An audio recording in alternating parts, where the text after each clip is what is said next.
Welcome to Unlocking the Private Health Insurance Conversation, a series where we cut through the jargon, ask tough conversations, and help you understand what your cover really means when life takes an unexpected turn. My name is Dr. Phatho Zondi, and today we're talking about something that sits at the very core of private healthcare: accidents and emergency cover. Joining me is somebody who has spent their career at the sharp end of medical emergency services, Craig Grindell, Managing Director of NetCare 911. Welcome, Craig. Morning. Good to meet you. Craig leads one of South Africa's most respected emergency medical services, and he's here to help us understand what really happens in a crisis and why the cover you hold before the crisis arrives matters more than people know. Craig, from your experience on the ground with NetCare 911, what does a real emergency actually look like? So, morning, Dr. Phatho. I think very importantly, an emergency is not something that we would ever wish on anyone. Our experience of these events are very traumatic. There's a lot of emotion. You can see that people are in a dire situation when you arrive. It's a very complicated environment to work in. I think what we bring is the calmness and the professionalism, and the space that you work in, as I said before, is probably the worst time of a person's life. So you have to adapt yourself to be able to manage that environment when you're there. You've responded to many emergency calls in your career. Is there a specific incident or case that has stuck with you and really illustrates why rapid expert response is just so critical? There's been many cases that we've responded to. I think the cases that sit with me particularly forever are the children that are hurt. It's never really, I don't think, possible to get past that because they are young and vulnerable. But these cases, you prepare, for many, many hours and years of your life to manage clinically, I guess, importantly. But the part that you don't always train well is how emotionally you connect or disconnect with that emergency. So I don't wish to highlight specific cases, sure, but definitely the younger cases are the most complicated ones to deal with. I can imagine. Yes, it's not an easy world to deal with. You're dealing not only with a young child, you're dealing with caregivers, with parents. It's a family that you're working with. It's a complex environment. Craig, there's a concept in emergency medicine called the golden hour. Can you explain in layman's terms what this means and why it's become such a cornerstone of trauma medicine?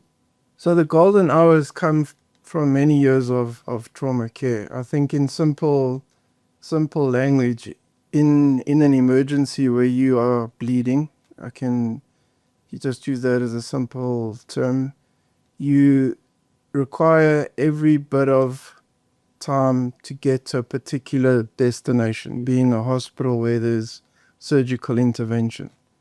You can think of anything that's leaking. If you were to put a hole in the side of a bucket and water started leaking out of it, the job there is to stop the leak. That's right.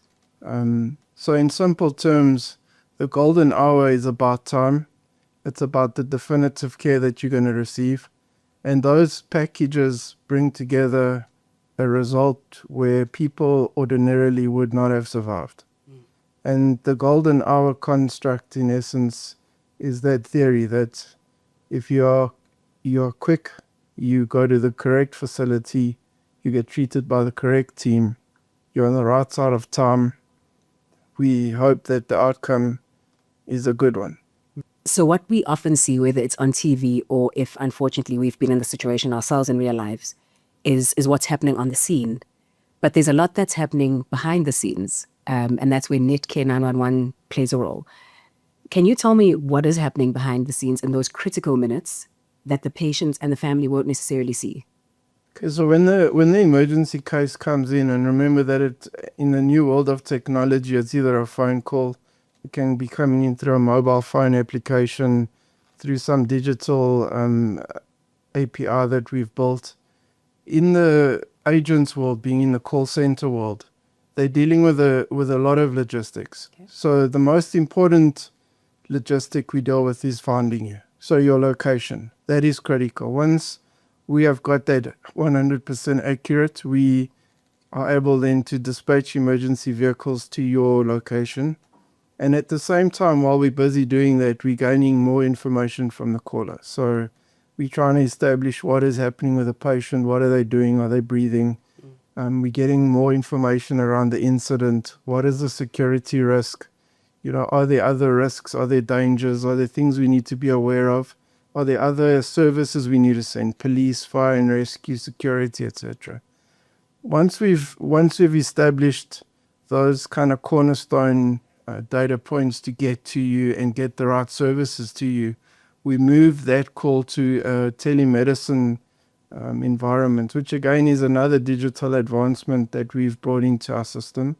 And what we do there is we video call with the patient or the caller, and via a video call or telemedicine call, we are busy explaining to lay people and potentially medical people that are there how to start doing basic interventions while we're responding to the case. So we've advanced our care pathway significantly through being able to use the people that are at the incident to start initiating care. And if you look at data all over the world, the success rates of, as you know, immediate compressions on a person who's had a cardiac arrest or a person that's bleeding severely, an ability to deliver a baby, even to stop choking. There's so many little things that you can teach a layperson to do to save a life. And this telemedicine, in simple terms, is a video call where you interact either via WhatsApp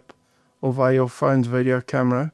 And we're showing you in a simulation lab, in essence, with medical personnel, how to follow certain processes, procedures, do things while we are on our way to. And honestly, the outcomes have been incredible. So before, you know, sometimes you arrive there and the baby's already delivered and you're thinking, okay, how did this happen? But when you go back and you watch the video interaction with the medical team and the patients and the people on the incident, it's incredible what we've achieved with this new tech, in essence, that we have access to. This is wonderful to actually see technology being used to save lives.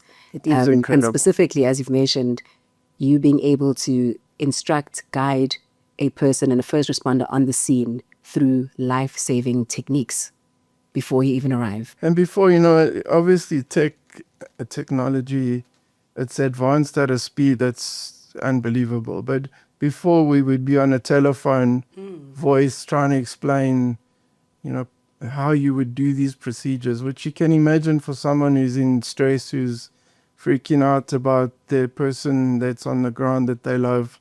It's very difficult. So the video interaction and just putting the phone down next to you and watching what we are simulating. And important to give context to the callers that are working with us is there's mannequins or simulation dolls, if you want, real human sized dolls, which are basically used as the framework to teach. So as you are working with the caller, you're teaching them how to do the procedure. Absolutely transformational in terms of emergency and that golden hour, in fact. Definitely. Craig, there's this misconception that emergency cover is only relevant for very dramatic, life-threatening events.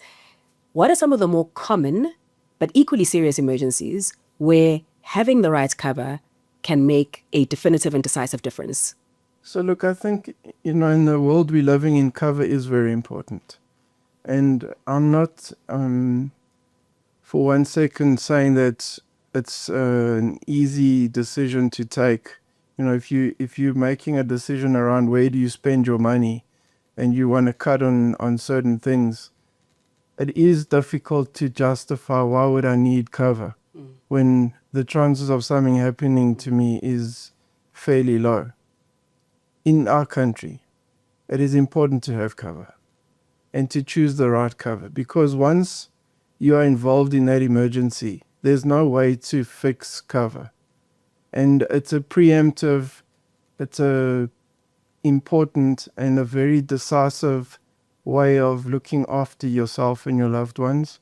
And this product that we are proposing and talking through today is a very well structured product. So if you're able to do it and you can have the funds available to do it, I do believe it is the correct decision.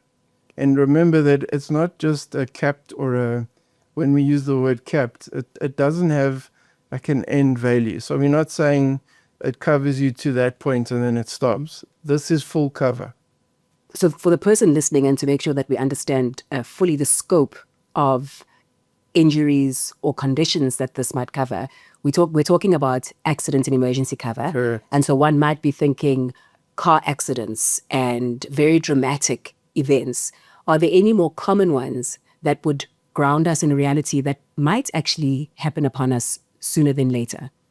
Look, you can take it outside of just the world of violence and crime to sport. I mean, if you break your leg or you break your ribs or you get injured in a sports match, again, that's a form of trauma, and you want to be able to be taken to a place where you can be looked after, where you can be treated. I'm most sure in the professional world as a sports person, you'd want to be coming back to the game, being looked after properly. You can fall down the stairs, you can slip, you can think of so many different things that could go wrong. You driving here this morning, you have an accident. You want to be assured that you've got the cover to be looked after. Absolutely. Your child getting hurt on a playground, fixing the roof, falling off a ladder. Exactly. These are things that could happen anytime. You would believe wouldn't happen do happen. You mentioned before, when I asked you about an incident that you remember, that there's a significant emotional component and dimension to emergencies and emergency care, not just for the patient, but for the family and everyone who might be involved. What do you see when you observe the people in the waiting room, in the corridors, and how does the quality of care affect their overall experience? So I think the initial, when you arrive, let me just do it. If you're responding to somebody's home and there's an emergency at that house, when you arrive, people are stunted, they are scared, they are, as I said earlier, emotional. Some people react very differently. A lot of people help, a lot of people want to help and participate, a lot of people are very aggressive. You've just got to manage that initial few, I would call it seconds or minutes, to get everybody to understand and see that you are there to make a difference. I think the way you present yourself in the first few minutes is very important, and that you create calmness and you create trust within that environment, that you're arriving in a capacity that creates, I guess, hope for a positive outcome, and you deal with that emergency professionally. If you're arriving sloppy and you're looking, just another case, it doesn't help the people that are receiving you. And most certainly, if the patient is awake and able to see what is going on around them, it does create more fear if you don't present yourself in a manner that you're in control of what's going on. Craig, a lot of people put off getting emergency cover because they think it won't happen to me. What would you say to somebody who's sitting on the fence? I would say get the cover. To lose somebody you love, or to lose family or friends, colleagues, people that are important to you because you're not covered, it's not something that you can come back from. So if you're on the fence, for me, I would guide to take the cover. Obviously, if you're not able to do it, it's difficult. So it's easy to sit and profess, yes, go ahead and spend the money. But if you have the ability to do that, do it. If you don't have the ability to do it, then you need to be sure on how are you going to manage an emergency? What are you going to do? Who are you going to call? How are you going to deal with it? And I'm not trying to say that only in our country we have complexity in violence and crime, and it happens all over the world. So you've got to have somewhere in your thinking that as yourself and the people you are with, how do you look after each other, and what will you do when something happens? And if you can prepare before, obviously the outcome is a lot more positive. Absolutely. If you could communicate one single message to every South African family about why emergency cover is not a luxury, what would it be? I think the world that we're living in, there are so many things that can go wrong, and so easily. And you can't control what you can't control. Life brings with it its own set of circumstances. So just be prepared. Take the necessary precautions. If you are fortunate enough to be able to learn basic care or basic first aid, understand what emergency services to call, understand importantly where you are, little things. Keep your home safe. There's so many small things that our trauma outreach programs teach. Take cognizance of these things and build them into your space that you live in, and try and, as best you stay out of trouble, and try and not do silly things. Craig, thank you. This has been genuinely insightful. I think what strikes me the most is that emergency cover is not just about policies or statistics. It's about knowing that when life takes an unexpected turn, and when you're at your lowest moment, you have access to the right people, the right skills, the right equipment, and the right facilities. Yeah, it's absolutely important. Agreed with you. So, this product is an important product. It's backed by a large group. The emergency services being obviously Netcare 911. It's really, for me, a no-brainer to take this cover. If you're able to do it, do it. Look after yourself. Your life is important, and life for everyone is important. So don't sit on the fence. Make the decision. Don't sit on the fence. Thank you, Craig. Good to chat. If today's conversation has prompted you to look a little closer to your own cover or speak to a family member, this is why we've made this. Links to learn more about the NetcarePlus emergency cover are available below. Join us for our next episode, where we continue unlocking the private health insurance conversation.